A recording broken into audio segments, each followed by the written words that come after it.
बढ़ते हादसे के लिए बीते 2 दिनों में राज्य सरकार ने काफ़ी गंभीर कदम उठाए और इसी के कारण से मैं मान के चलता हूँ कि जितना भीषण हादसा था,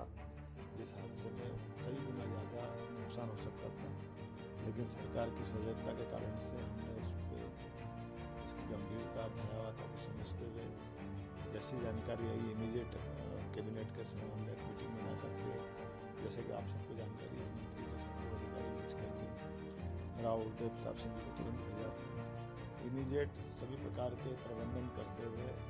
घायलों को ला करके इंदौर, नर्मदापुरम, भोपाल या जहाँ नज़दीक की चिकित्सा सुविधा हो सकती है वहाँ प्रबंधन किए गए थे। इसी के साथ साथ जो आग की विभीषिका थी उसको कंट्रोल करने के लिए वहाँ तो लिमिटेड हमारे फायर ब्रिगेड की गाड़ियाँ थी, लेकिन आसपास की भोपाल, नर्मदापुरम, इंदौर और सारणी तक से भी फायर ब्रिगेड की गाड़ियाँ बुला करके आग को कंट्रोल करने का प्रयास किया। इसी के साथ साथ घायलों को लाने के लिए ग्रीन कॉरिडोर बनाते हुए एम्बुलेंस 50 से ज़्यादा भेजी गई थी। लगभग सब प्रकार की 150 से ज़्यादा गाड़ियों का एक तरह से वहाँ प्रबंधन किया गया, जिसमें सब प्रकार के लोग इमीडिएट आ जाए और घायलों का जहाँ पहुँचने वाले थे वहाँ पहले अलर्ट कर दिया गया और संबंधित डॉक्टरों की टीम, विशेषज्ञों की टीम, पैरामेडिकल स्टाफ की टीम और वहाँ व्यवस्थाओं को चलाए रखने के लिए पुलिस प्रबंधन के लिए 400 जवानों को अलग से तुरंत हरदा पहुँचाया गया। ये जब हम प्रबंधन कर रहे थे, इस प्रबंधन में हमने मानवीयता का पक्ष भी रखा कि इसमें 2 तरह से काम होना चाहिए। घायलों का तुरंत इलाज होना चाहिए और जहाँ जिनके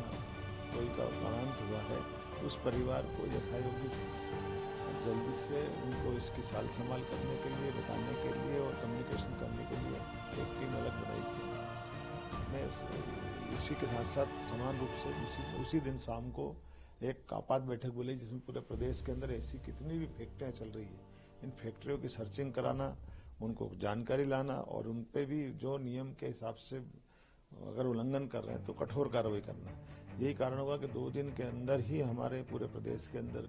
सारी फैक्ट्रियों में जहाँ जहाँ भी लगा कि गलतियाँ हो रही वहाँ उनमें कार्रवाई कर दी है और भविष्य की दृष्टि से भी जिला कलेक्टर को ताकीद किया गया है कि किसी के क्षेत्र में अगर ये कुछ पाया जाएगा तो हम बर्दाश्त नहीं करेंगे। मुझे इस बात का भी यद्यपि दुख है कि ये घटना जैसी हुई है ये होना नहीं चाहिए, लेकिन घटना के बाद प्रशासन ने जो तत्परता दिखाई, लेकिन फिर भी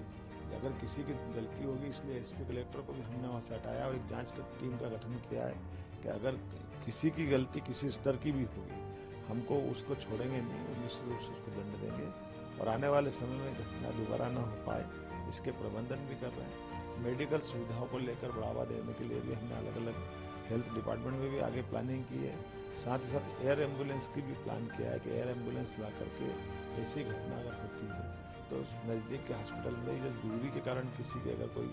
कष्ट बढ़ते हैं या प्राण जाते हैं तो वो बहुत दुखद होता है। इसलिए एयर एम्बुलेंस लाने का भी हमने प्लान किया है कि हालत में हर मरीज को जहाँ जिसकी ज़रूरत पड़ेगी सरकार वहाँ सहायता करके दिखाई देना चाहिए। ये मानवता के लिए उचित है और सरकार के लिए भी उचित है। यशस्वी प्रधानमंत्री के नेतृत्व में सरकार इन सारे मामलों में इतनी गंभीर है और यही कारण है कि हमने कहा कि किसी भी हालत में दोषियों को बर्दाश्त नहीं करेंगे। इसलिए विपक्ष ने स्थगन लाए तो हमने तुरंत स्वीकृति दी, कहा